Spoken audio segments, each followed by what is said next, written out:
Friends, welcome to online classes. आज की इस वीडियो में हम लोग 12th के फिजिक्स के एक बहुत ही इंपॉर्टेंट टॉपिक को देखेंगे जो कि है प्रकाश का व्यतिकरण, और इसके साथ में हम लोग यंग के द्विस्लिट प्रयोग को देखेंगे और इसके लिए व्यंजक जो है फ्रिंजों की चौड़ाई का व्यंजक उसको भी प्राप्त करेंगे। तो क्वेश्चन हमारा है प्रकाश के व्यतिकरण को परिभाषित करें और यंग के द्विस्लिट प्रयोग में फ्रिंज की चौड़ाई का। यहाँ पे क्वेश्चन में केवल फ्रिंज की चौड़ाई है, बट यहाँ पे हम लोग बहुत प्रयोग भी समझ लेंगे जिससे हम लोग को फ्रिंज की चौड़ाई ज्ञात करने में किसी प्रकार की परेशानी नहीं होगी। तो चलिए शुरू करते हैं। प्रकाश का व्यतिकरण क्या है? तो प्रकाश तरंगों का प्रकाशीय क्षेत्र में प्रदीप्त घनत्व के कारण अधिकतम या न्यूनतम होने की घटना को प्रकाश का व्यतिकरण कहते हैं। अब अधिकतम और न्यूनतम क्या होता है तो ये इससे जान सकते हैं। प्रकाश के व्यतिकरण दो प्रकार का होता है। एक होता है रचनात्मक व्यतिकरण, यहाँ लिख देते हैं। एक रचनात्मक व्यतिकरण होता है जिसको हम लोग समपोषी व्यतिकरण भी कहते हैं, और दूसरा जो होता है वह होता है विनाशी व्यतिकरण। अब ये दोनों क्या होता है?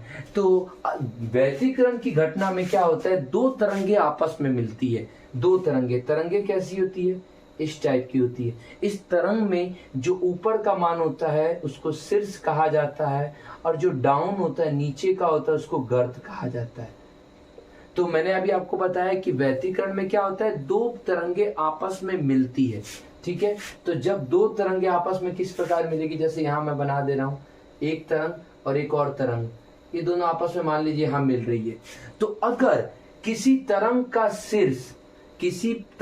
शीर्ष दूसरे तरंग के शीर्ष से मिले, या किसी तरंग का गर्त किसी दूसरे के गर्त से मिलता है, तो वह रचनात्मक व्यतिकरण होता है। मीन्स क्या समझ में आया? रचनात्मक व्यतिकरण मतलब कि जब शीर्ष से मिले और गर्त से मिले। शीर्ष दो गो तरंग है, अगर दोनों का शीर्ष से मिले या गर्त से मिले तो वहां पर रचनात्मक व्यतिकरण होता है, और जो फ्रिंजे बनती है वह दीप्त फ्रिंजे बनती है। क्यों? क्योंकि इस स्थान पर जो आवृत्ति का मान होता है वो अधिकतम हो जाता है। समझ में आया? दूसरा नंबर विनाशी व्यतिकरण। विनाशी व्यतिकरण क्या होता है कि जब दो तरंगे आपस में मिलती है तो पहले का शीर्ष दूसरे के गर्त से मिले। पहले का शीर्ष दूसरे का गर्त, मतलब एक का शीर्ष दूसरे के गर्त से मिलता है, तो यहाँ दोनों अलग अलग हो जाते हैं, जिसके कारण एक दूसरे को ये समाप्त करके शून्य हो जाते हैं। क्या हो जाते हैं? शून्य हो जाते हैं। इस व्यतिकरण को विनाशी व्यतिकरण कहते हैं। नीचे तक दिख रहा है जी? इस व्यतिकरण को विनाशी व्यतिकरण कहते हैं, और इसमें अदीप्त फ्रिंजे बनती है। कौन सी फ्रिंजे बनती है? अदीप्त फ्रिंजे बनती है। तो ये एक शॉर्ट नोट्स में आप लोग याद रखेंगे कि इसमें कौन सी फ्रिंजे बनती है? दीप्त। और इसमें कौन सी बनती है? अदीप्त फ्रिंजे बनती है। ठीक है, ये तो आपको समझ में आ गया। ये कब बनती है? तो जब शीर्ष से मिले, जब शीर्ष से मिले या गर्त से मिले। गर्त और शीर्ष के बारे में मैंने बताया। जो ऊपर ये वाला पार्ट है ये शीर्ष हो गया और ये गर्त हो गया। ठीक है, और दूसरा नंबर जब किसी का शीर्ष किसी के गर्त से मिलता है तो वो विनाशी व्यतिकरण होता है। इसमें अदीप्त फ्रिंजे बनती है। मीन्स व्यतिकरण दोनों प्रकार से होता है, तो दोनों प्रकार की फ्रिंजे एक ही साथ बनती है। तो वही बोला है प्रदीप्त घनत्व के कारण अधिकतम होना ये वाला हो गया, और न्यूनतम होना ये दोनों एक साथ होता है। इस घटना को प्रकाश का व्यतिकरण कहते हैं। और व्यतिकरण के कारण क्या होता है, हमें फ्रिंज इस टाइप की दिखाई देती है। ये देखिए डार्क है, ये ब्राइट। देखिए दीप्त फ्रिंजों को हम लोग क्या कहते हैं? ब्राइट भी कहते हैं, ब्राइट। ठीक है, चमकीला। और अदीप्त फ्रिंजों को डार्क कहते हैं। तो ये डार्क हो गया, और बीच में व्हाइट मैंने जो छोड़ा है वो व्हाइट हो गया, मतलब वो दीप्त फ्रिंजे हो गई। दोनों फ्रिंजे बन रही है हमारे, तो इसी को हम लोग के प्रकाश का व्यतिकरण कहते हैं। क्लियर? दूसरा नंबर यंग का द्विस्लिट प्रयोग। यंग का द्विस्लिट प्रयोग क्या है? तो प्रकाश का व्यतिकरण की घटना को दर्शाने के लिए सन 1801 में थॉमस यंग नामक वैज्ञानिक ने एक प्रयोग किया था।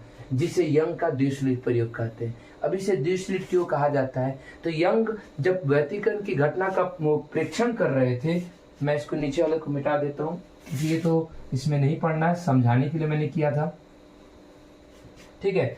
तो इसमें जब व्यतिकरण की घटना पर ये प्रेक्षण कर रहे थे तो उस समय उन्होंने देखा, सबसे पहले उन्होंने 2 सोडियम लैंप लिया, 2 गो लैंप ले लिया, सोडियम लैंप लिया था उन्होंने, और उस सोडियम लैंप को 2 गो अलग अलग छिद्र से उन्होंने गुजारा, तो उनसे तरंगे बनी। परंतु उनसे जो तरंगे बनी तो उन्होंने देखा कि उस तरंग के बनने के बावजूद जो व्यतिकरण फ्रिंजें हमें प्राप्त हो रही थी, वह मतलब जो पर्दे पर व्यतिकरण फ्रिंजें बननी चाहिए वो फ्रिंजें नहीं बनी। ऐसा इसलिए हुआ कि दोनों लैंप अलग अलग थी, अलग अलग स्रोत थे। जब दोनों अलग अलग स्रोत होंगे तो उनकी आवृत्ति, उनका तरंग दैर्घ्य, उनका आयाम, उनका तीव्रता, ये सारा कुछ क्या हो जाएगा? भिन्न भिन्न हो जाएगा, जिसके कारण व्यतिकरण फ्रिंजें नहीं बनेगी। तो उन्होंने ये प्रयोग करके देखा, तब उन्हें पता चला कि नहीं, व्यतिकरण फ्रिंजें बनाने के लिए हम लोग को 2 गो लैंप की जरूरत नहीं पड़ेगी, एक ही स्रोत की जरूरत पड़ेगी। तो उन्होंने एक स्रोत लिया। क्या लिया? एक स्रोत। और दूसरा नंबर एक और, वो जब प्रयोग कर रहे थे तो उन्होंने जब श्वेत प्रकाश पर ये प्रयोग किया। कौन से प्रकाश पर? श्वेत प्रकाश पर ये प्रयोग किया। तो श्वेत प्रकाश तो आपको पता ही है, सबका जो आवृत्ति तरंग दैर्घ्य अलग अलग होता है, जिसके कारण वह वर्ण विक्षेपण की घटना को भी प्रदर्शित करने लगा।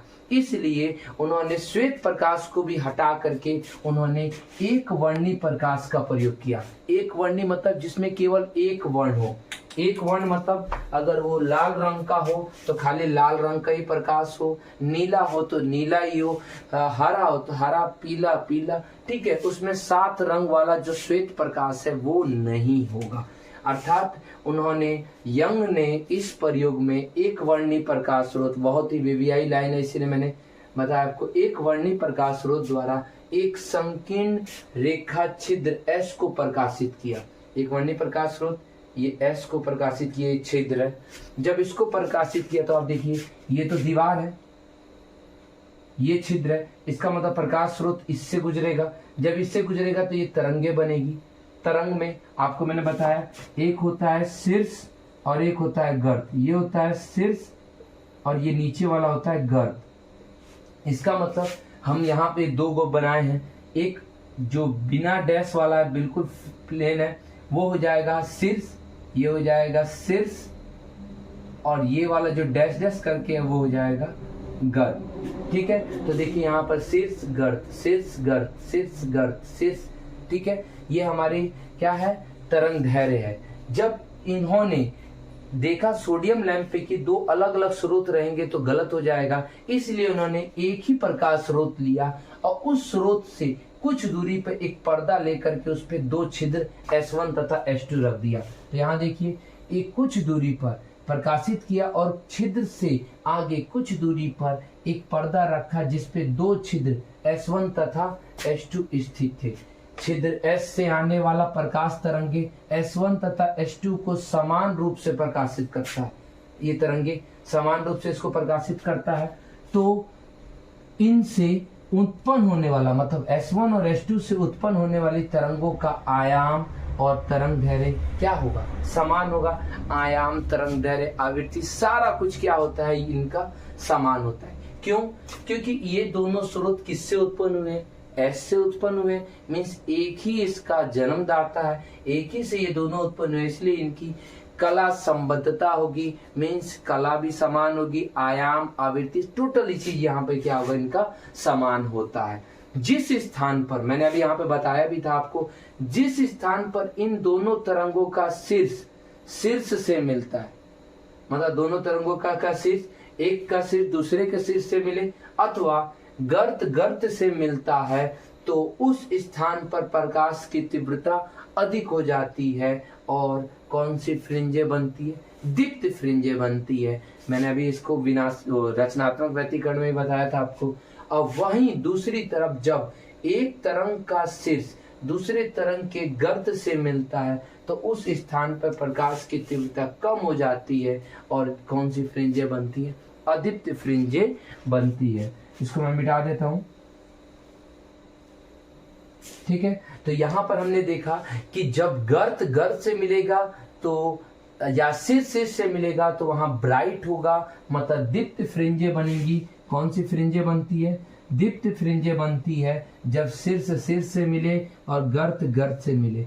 और दूसरी तरफ जब सिर किससे मिले? गर्त से मिले तो प्रकाश की तीव्रता कम हो जाती है, वहां अदीप्त फ्रिंजें बनती है। आइए यहाँ देखिए, यहाँ पे मैंने ये तो बनाते बनाते कुछ ज्यादा ही कंजेस्टेड हो गया। ये S1 की तरंगे है, ये S2 की तरंगे। जहां पर आप देख रहे हैं कि जब ये सिर से देख रहे हैं, ये सिर इसके सिर से मिला तो यहाँ मैंने एक गोल बना दिया व्हाइट कलर का, मतलब यहाँ ब्राइट है।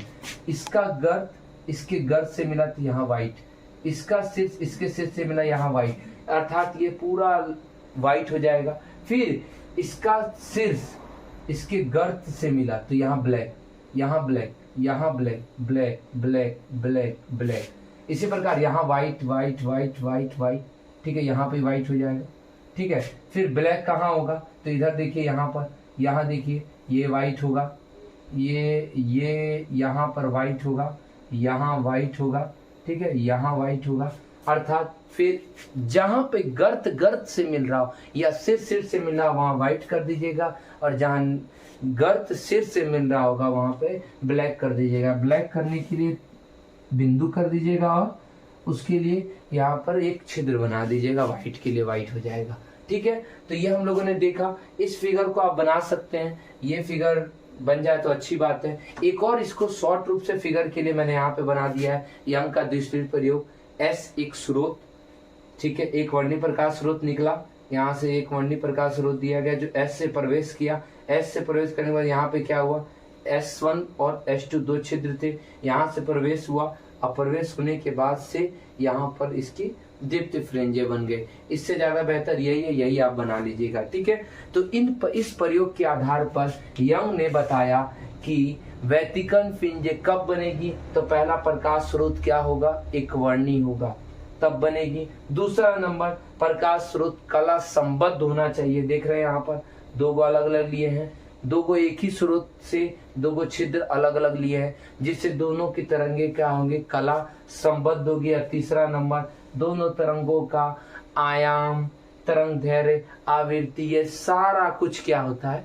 समान होना चाहिए, तभी व्यतिकर्ण फ्रिंजें बनेगी। ये हमारा यंग का द्विस्लिट प्रयोग का हो गया। तो इसको अच्छी तरह से आप नोट डाउन कर लीजिए। बट क्वेश्चन अभी पूरा नहीं हुआ है। क्वेश्चन क्या है? प्रकाश का व्यतिकरण को लिख के इसके प्रयोग नहीं करना है। तभी मैंने प्रयोग इसलिए पढ़ाया कि आपको पता चले कि कब दीप्त फ्रिंजें बन रही है, कब अदीप्त फ्रिंजें बन रही है। तो यहाँ पर क्वेश्चन में कहा है यंग के द्विस्लिट प्रयोग का फ्रिंज की चौड़ाई ज्ञात करनी है। तो चलिए इसके बाद इसको स्क्रीनशॉट लेके उतार लीजिए, तब हम लोग फ्रिंज की चौड़ाई का व्यंजक प्राप्त करेंगे। चलिए शुरू करते हैं यंग के द्विस्लिट प्रयोग के द्वारा फ्रिंजों की चौड़ाई का व्यंजक। फ्रिंज की चौड़ाई का व्यंजक प्राप्त करने के लिए जो उन्होंने प्रयोग किया था उसके आधार पर एक छोटा सा चित्र बनाते हैं। उन्होंने जो प्रयोग किया था, उन्होंने एक स्रोत S लिया था और इससे की कुछ दूरी पर दो अन्य स्रोत S1 तथा S2 लिया था, ठीक है। इससे क्या किया था? उन्होंने एक बिंदु P ले लिया। इस बिंदु पर हम लोग को व्यतिकर्ण फ्रिंजों का व्यंजक प्राप्त करना है। तो व्यतिकर्ण फ्रिंजें जो बन रही है, मान लीजिए P पर ऐसे बन रही है, इन दोनों के कारण बनेगी। तो मैं तरंग के रूप में इसको कर देता हूं, ठीक है, ठीक है, तरंगों के रूप में ये हो गया। व्यतिकर्ण फ्रिंजें कहाँ बन रही है? P पे बन रही है। P पे हमको इसकी चौड़ाई का व्यंजक प्राप्त करना है। तो अब इसको हम लोग थोड़ा सा और सजा देते हैं। क्या है? हम मान लेते हैं S1 और S2 जो यहाँ प्रकाश स्रोत है, इसके बीच की दूरी कितनी है? छोटा d, ठीक है। ये P है, इसके लंबवत हम एक पर्दा ले लेते हैं, ये पर्दा है। और इस पर्दा, ये क्या है? पर्दा है। इस पर्दा की दूरी यहाँ से हम लोग ले लेते हैं कितनी? बड़ा D मान लेते हैं, ठीक है। तो यहाँ से भी दूरी बड़ा D होगी, यहाँ से भी ये बड़ा D होगा, और यहाँ से यहाँ तक ये चौड़ाई अभी हम लोगों ने क्या माना था? D माना था, ठीक है। अब यहाँ पे देखिए, ये जो स्रोत S था, अगर इसको अगर सीधे बढ़ाया जाता एक हमें मिडिल पॉइंट प्राप्त होता। ये मिडिल पॉइंट क्या है? O मान लेते हैं। इसको क्या मान लेते हैं O, और S1 वाले को A मान लेते हैं, इसको क्या मान लेते हैं B। तो O से P की दूरी को हम लोगों ने क्या किया, मान लिया x। क्या मान लिया, x। तो अब देखिए चित्र में अगर आप बिल्कुल ध्यान दीजिए तो पहले जो बनाया गया उसको हिंदी में लिख लेते हैं। माना कि एक प्रकाश स्रोत S से समान दूरी पर दो कला संबद्ध स्रोत S1 तथा S2 स्थित है। इनके बीच की दूरी d तथा पर्दा की दूरी कितनी है, बड़ा D है। इनसे प्राप्त तरंगों के अध्यारोपण के कारण P पर फ्रिंजें बनती है। P पर हमने यहाँ पे फ्रिंज बना दी। ठीक है, ये हमारा चित्र कंप्लीट हुआ। चित्र में जो जो चीज दे रखा है हम लोग को लिखना हो तो कहीं पे भी हम लोग लिख सकते हैं, बट बाद में। ठीक है, यहाँ पर हिंदी में तो लिख लिया। एक और चीज हमने यहाँ माना है चित्र में से चित्रानुसार हम यहाँ पे एक चीज मान रहे हैं। क्या मान रहे हैं, OP बराबर, ये O है, OP बराबर हमने क्या किया, x मान दिया। OP बराबर क्या मान दिया, x। तो अगर चित्र में आप देखें तो OP का मान x है, तो बताइए P से A की दूरी कितनी होगी। P से A की दूरी आपने देखा यहाँ पर कि ये यहाँ से यहाँ तक x है, और यहाँ से यहाँ तक अगर इसका आधा करें, ये तो बिल्कुल समान दूरी पर है, मिडिल पॉइंट है, तो ये आधा करेंगे तो यहाँ से यहाँ तक की दूरी कितनी होगी, d/2 होगा। ये भी दूरी कितनी होगी, d/2। अर्थात इसको हम लोग क्या लिख सकते हैं, ये वाले पार्ट को x में से इतना घट गया, मतलब x में से क्या घट गया, x में से d/2 घट गया। कितना घट गया, x में से d/2, मतलब हम लोग यहाँ पे PA बराबर क्या हो जाएगा, x माइनस टोटल था d, आधा किया गया तो कितना हो जाएगा, d/2। और PB बराबर क्या होगा, यहां से लेके यहां तक, मीन्स यहां से लेकर के कंप्लीट यहां तक क्या होगा, तो यहां तक तो x था, ये x है, ये वाला ऐड हो रहा है, ये वाले का मान आपने क्या देखा, d/2, मतलब हो जाएगा ये x प्लस d/2। ये दो मान आप लोग को यहाँ पर रखना है, चित्रानुसार यहाँ मान करके आपको भर लेना है। ठीक है, अब चलिए, अब हम यहाँ देखते हैं ये वाला जो पार्ट आपको दिख रहा है, ये वाला पार्ट, ये तरंगे, ये पहली तरंग है और ये दूसरी तरंग है। हमको यहाँ पर दोनों का पथांतर प्राप्त करना है। पथांतर बराबर क्या होता है, पथांतर मतलब पथ का अंतर। पहला का पथ कितना है, S1P, पहला का पथ कितना है, S1 से वो P तक जा रहा है, और दूसरे का पथ कितना है, S2P। बताइए कौन बड़ा है, S1P बड़ा है कि S2P बड़ा है, तो S2P बड़ा है, तो आगे रहेगा S2P, और पथांतर अंतर है मतलब माइनस S1P। ये हमारे पास हो गया पथांतर। अब हम क्या करेंगे, यहाँ पर दो समकोण त्रिभुज देंगे, एक यहाँ एक यहाँ। चित्र से पता है PAS1 और PBS2, दो त्रिभुज लेंगे, तो समकोण त्रिभुज PAS1 में, इधर दूसरी तरफ एक और त्रिभुज ले लेते हैं, समकोण त्रिभुज PAS2 में।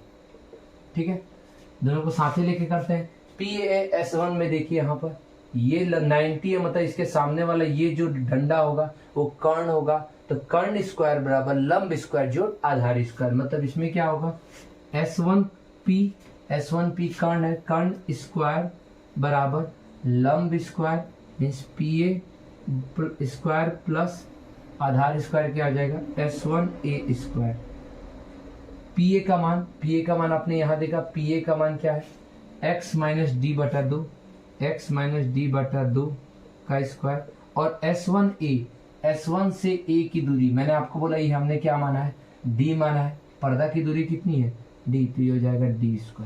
वहीं दूसरी तरफ PAS2 को देखते हैं, PBS2 को देखते हैं, तो PS2 स्क्वायर, ये कर्ण हो गया, बराबर लंब स्क्वायर, चाहे H2P सीधा कर दो इसको, H2P स्क्वायर,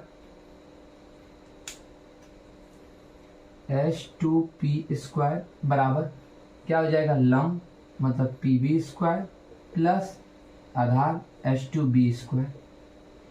H2P स्क्वायर बराबर क्या हो जाएगा, PB का मान अभी आपने देखा, PB का मान क्या था, x यहां तक है और इतना जुड़ रहा है, तो x प्लस d/2 का स्क्वायर प्लस H2B का मान आपने देखा कितना, पर्दा की दूरी d, दोनों को क्या करने पर, जोड़ घटाने पर, इसको और इसको घटाने पर, मीन्स समीकरण 1 इक्वेशन 1 और इक्वेशन 2, समीकरण 1 और समीकरण 1 में से 2 को घटाने पर, चलिए घटाया जाए, S1P square minus H2P square बराबर x माइनस d/2 का whole square plus d square, इधर घटाएंगे तो माइनस x प्लस d/2 का होल स्क्वायर, और ये प्लस है तो यहाँ माइनस है, तो माइनस से वो क्या हो जाएगा, प्लस वाला क्या हो जाएगा, माइनस हो जाएगा d स्क्वायर, d स्क्वायर से d स्क्वायर कट गया, इसका होल स्क्वायर करते हैं, a माइनस बी का होल स्क्वायर क्या होता है, क्या होता है, a square minus 2ab plus B square हो जाएगा। फिर माइनस का चिन्ह है, माइनस का चिन्ह है तो फिर यहीं पे a square minus plus 2ab होगा जैसे इसमें हुआ, और प्लस b का स्क्वायर, ब्रैकेट बंद, जब माइनस खुलेगा ब्रैकेट अंदर का तो क्या होगा, x square minus 2x d/2, तो 2 से 2 कट गया, क्या बचा xd प्लस d स्क्वायर बटा 4 माइनस एक्स स्क्वायर, इससे ये कट गया, प्लस माइनस प्लस माइनस ही रहेगा xd, और माइनस प्लस माइनस हो जाएगा एक्स डी स्क्वायर बटा 4, डी स्क्वायर बटा 4 से डी स्क्वायर बटा 4 कट गया, और एक्स स्क्वायर से एक्स स्क्वायर कट गया, क्या बचा माइनस माइनस,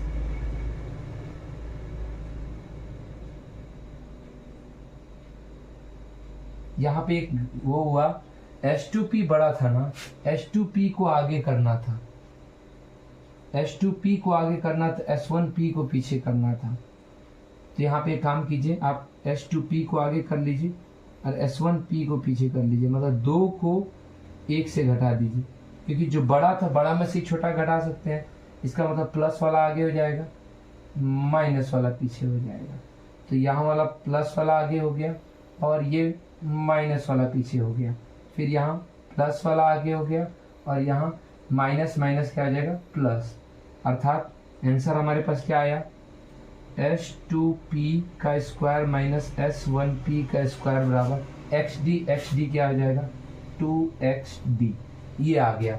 अगर आप यहाँ एक बात और देखें तो ये है a square minus B square, तो क्या होता है, a square minus B square बराबर a प्लस बी, a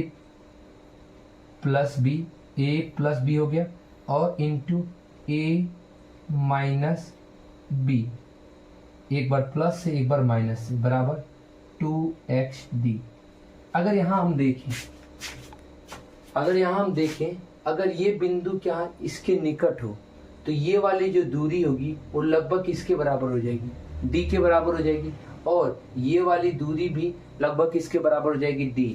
अगर ये दोनों का प्लस वाला को अगर हम इधर रखें, यहाँ देखिएगा बिल्कुल, हमको किसका मान ज्ञात करना है, पथांतर का, मतलब H2P माइनस S1P, मतलब इसका मान ज्ञात करना है, तो हमको S2P माइनस S1P का मान ज्ञात करना है, तो हम प्लस वाले को इधर बट्टा में ले आ देंगे, 2XD बट्टा H2P प्लस S1P, इधर बट्टा में ले आ दिए। अब देखिए क्या होगा, यहाँ 2XD, अगर हम यहाँ पर माने कि P कहाँ पर है, ओ के निकट है। कहाँ पर है? P, अगर मैं यहाँ पे बोलूँ बिंदु P, अगर ये बात माना जाए बिंदु P O के निकट हो तो S2P जो होगा लगभग बराबर हो जाएगा S1P के। अगर ये यहाँ हो तो लगभग बराबर हो जाएगा, और इसी का मान लगभग किसके बराबर हो जाएगा? बड़ा वाला D, क्योंकि ये वाली दूरियां जब ये इसके करीब आ जाएगा तो ये दूरियां क्या हो जाएगी? लगभग बराबर किसके हो जाएगी? D के हो जाएगी। किसके बराबर हो जाएगी? D के। इस मान को यहाँ रखने पे प्लस में रखिएगा, माइनस में मत रखिएगा, क्योंकि जो भी माना जाता है वह अधिकतम मान के लिए रखा जाता है। तो अधिकतम मान के लिए हम लोगों ने यहाँ पे रख दिया, तो रखेंगे क्या हो जाएगा? S2P माइनस S1P बराबर 2xD बटा, इसकी जगह भी D और इसकी जगह भी D, तो D और D क्या हो जाएगा? 2D xD बटा 2D, 2 से 2 कट गया, मीन्स पथांतर का मान आ गया हमारे पास S1P बराबर S2P माइनस S1P बराबर xD। ये हमारे पास इक्वेशन नंबर कितना हो गया? 3। ठीक है, पथांतर तो ज्ञात हो गया। अब हमने अभी मैंने आपको जब ये वीडियो शुरुआत में मैंने बताया कि व्यतिकरण दो प्रकार का होता है, एक रचनात्मक और एक विनाशी। तो अगर रचनात्मक व्यतिकरण हो, कौन सा व्यतिकरण हो? रचनात्मक व्यतिकरण, रचनात्मक व्यतिकरण के लिए आप सभी जानते हैं पथांतर का मान कितना होता है। रचनात्मक व्यतिकरण के लिए पथांतर का मान, तो अभी मैंने पीछे भी पढ़ाया था आपको कि रचनात्मक व्यतिकरण के लिए जो होता है डेल्टा पी का मान, वह लैम्डा बटा 2 का सम गुणज होता है। मीन्स 2 से 2 कट गया, कितना होगा? n lambda.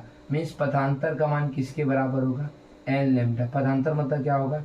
S2P minus S1P का मान किसके बराबर होगा?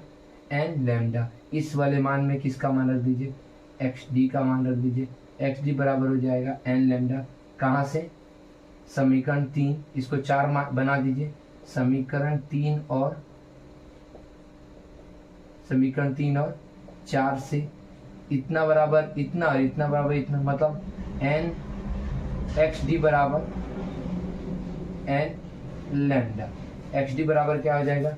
n lambda. x क्या है? दूरी है। किसकी दूरी है? फ्रिंज की दूरी।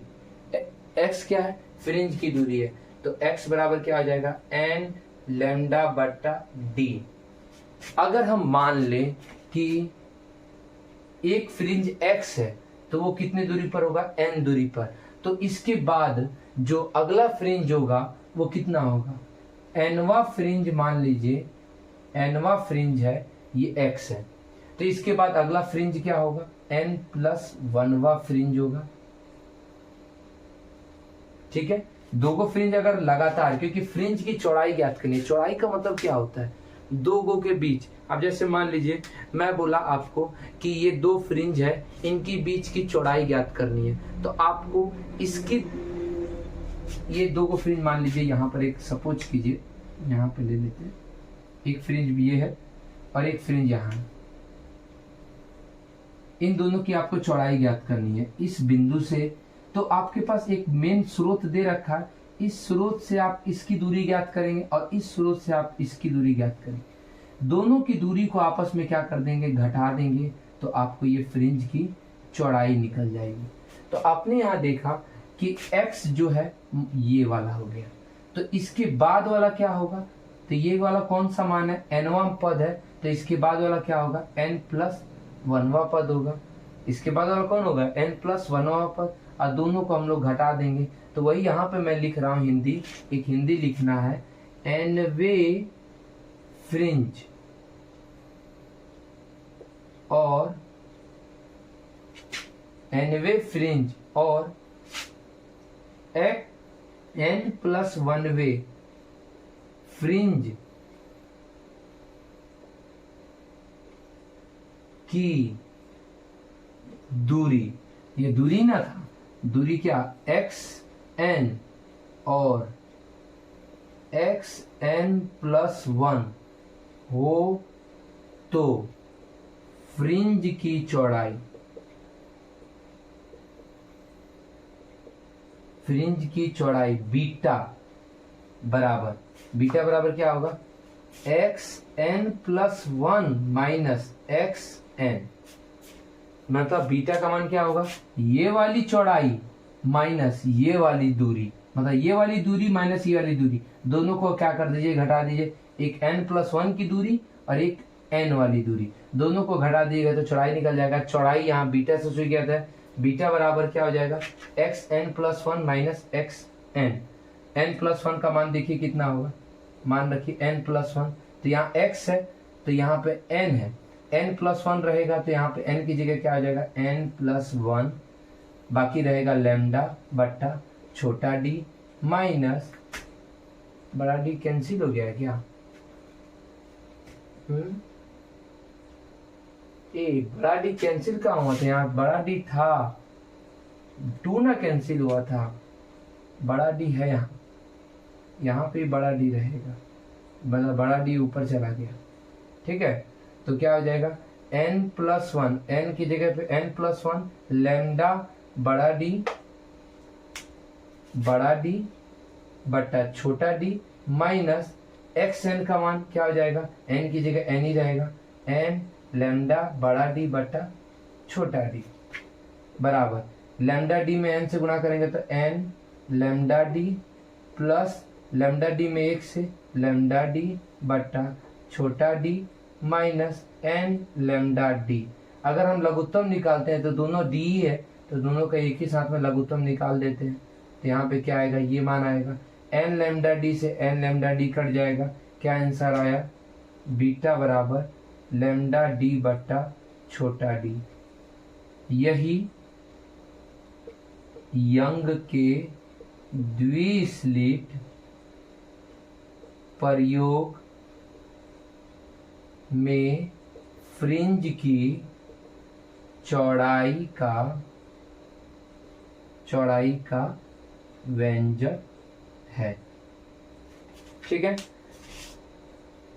कंप्लीट लास्ट तक है, यही व्यंजक प्राप्त हो गया। एक बार मैं इसको फिर रिवाइज कर दे रहा हूं, बिल्कुल ध्यान से देखिएगा। माना कि एक प्रकाश स्रोत S समान दूरी पर दो कला संबद्ध स्रोत S1 और S2 स्थित है, इनके बीच की दूरी कितनी है, D है, और पर्दा की दूरी बड़ा D है। चित्रानुसार हमने इसको X माना, ये वाला पार्ट X हो गया, तो ये वाला पार्ट तो O माना गया था, वो D माना गया था, तो आधा हो जाएगा D बटा 2, मीन्स ये वाला पार्ट X माइनस D बटा 2 और ये वाला पार्ट X प्लस D बटा 2 हो जाएगा। पथांतर, पथांतर का मतलब पथ का अंतर। ये पथ दिखने से ही छोटा लग रहा है, ये बड़ा लग रहा है, तो बड़ा वाले को पहले लिख देते हैं S2P minus S1P। S2P minus S1P ये पथांतर हो जाएगा। अब हम दो समकोण त्रिभुज लेंगे, PAS1 और PBS2। PAS1 तो इसमें क्या हो जाएगा, कर्ण स्क्वायर, कर्ण स्क्वायर बराबर लंब स्क्वायर, मतलब PA स्क्वायर बटा S1A square, S1A square. PA का मान आपने रखा था X माइनस T बटा 2 और S1A का स्क्वायर का मान मतलब ये दूरी D रखा था। फिर आपने देखा कि इस स्क्वायर आ गया समीकरण 1, इसमें समीकरण 2 बनाने के लिए दूसरा जो त्रिभुज हमने लिया वो S2P स्क्वायर और PB स्क्वायर, कौन हो जाएगा, PB लंब और ये हो जाएगा आधार, दोनों का स्क्वायर किया गया, ये समीकरण नंबर हमारे पास क्या बन गया, 2 बन गया। दोनों समीकरण को घटाने पर, घटाने में एक बात हमेशा याद रखनी है कि 2 को 1 में से घटाना है, क्योंकि 2 वाला बड़ा है, तो S2P माइनस S1P स्क्वायर बराबर ये वाला पहले आ जाएगा और ये वाला बाद में आएगा, तो ये माइनस है, ये माइनस हो जाएगा, ये वाला से कट गया। a प्लस बी का whole square a square plus 2ab plus B square minus a square minus 2ab plus B square. अब क्या होगा, ये माइनस से खुलेगा तो ये तो माइनस से रहेगा, ये प्लस हो जाएगा, ये माइनस हो जाएगा, इस वाले से ये कट गया, इस वाले से ये कट गया, xd तो 2xd हो गया। ये हमारे पास किसका मान हो गया, स्क्वायर का, a square minus B square, तो a square minus B square पर a प्लस बी और a माइनस बी होता है, तो एक बार प्लस से एक बार माइनस दे देंगे। प्लस वाले पार्ट ये क्या है, इस ये वाली दूरी को अगर ये बिंदु P को हम O के निकट मान लें तो ये जो लगभग दूरी है वो इसके बराबर होगी और ये वाली दूरी भी लगभग इसके बराबर होगी।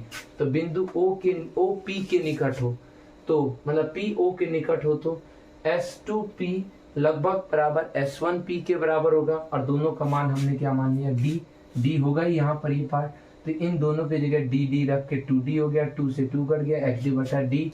S2P माइनस S1P बराबर XD बटा डी। रचनात्मक व्यतिकरण के लिए मतलब संपोषी व्यतिकरण के लिए पथांतर का मान n लैम्डा होता है, अभी मैंने बताया भी था, पीछे भी बताया n लैम्डा, तो यहाँ पे होगा XD बटा डी बराबर n लैम्डा, x बराबर लैम्डा n लैम्डा और बड़का डी गया बटा छोटा डी। nवे फ्रिंज और x n+1 वे फ्रिंज की दूरी, इसकी दूरी xn और इसकी xn+1 हो तो फ्रिंज की चौड़ाई बीटा बराबर xn+1 माइनस xn n+1 मतलब n की जगह n+1 रख दीजिएगा, और n मतलब खाली n रखिएगा, दोनों का क्या लघुत्तम d निकाला गया, काटा पीटी गया गया, जो आया वो व्यंजक फ्रिंज की चौड़ाई का व्यंजक हो गया। इसका साफ स्क्रीनशॉट ले लीजिए, ठीक है, यहाँ से शुरू है यहाँ तक है, बिल्कुल अच्छी तरह स्क्रीनशॉट ले लीजिए, ठीक है। और इसको आज एक बार और बना के देख लीजिएगा, ठीक है। फिर कल अगर दिक्कत होगी तो फिर कल एक बार मेरे को इसमें बता दीजिएगा क्या दिक्कत है, फिर मैं उसको आगे सॉल्व करूंगा, ठीक है। आज के लिए इतना ही, फिर मिलते हैं हम लोग नेक्स्ट वीडियो में, तब तक के लिए धन्यवाद।